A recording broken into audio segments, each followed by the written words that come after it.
আসসালামু আলাইকুম।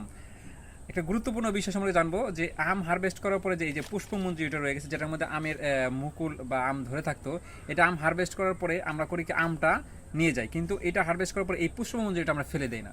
পুষ্পমঞ্জরিটা ফেলে না দেওয়ার কারণে এখান থেকে নতুন কোনো ব্রাঞ্চ আমাদের বের হচ্ছে না, ফলে কিন্তু আমরা পরবর্তী বছরে কিন্তু কাঙ্ক্ষিত ফলন আমরা পাচ্ছি না।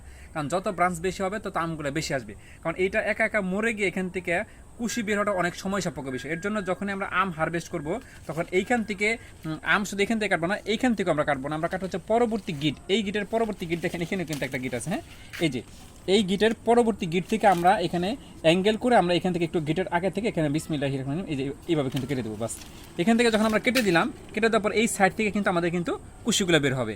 আপনারা জানেন আমের চতুর্দিকে সাইড থেকে এবং নতুন নতুন ব্রাঞ্চ থেকে কিন্তু আমগুলা আসলে ধরে থাকে, এবং যখন এই গাছগুলোর বয়স বা নতুন কুশি যে ব্রাঞ্চ বের হবে, সেই ব্রাঞ্চের যখন বয়স কমপক্ষে 5 থেকে 6 মাস হবে, তখন সেই গাছগুলোতেই ফল ধরার সক্ষমতা ধারণ করে থাকে। আমাদের দেখেন আগেও যখন আমরা এখান থেকে প্রুনিং করেছিলাম, তখন দেখেন এই যেখান থেকে যে 3টা ব্রাঞ্চ বেরিয়েছে, এরকম কিন্তু আমাদের শত শত গাছে কিন্তু এরকম আমাদের এইভাবে কিন্তু গাছগুলোতে প্রুনিং বের হবে।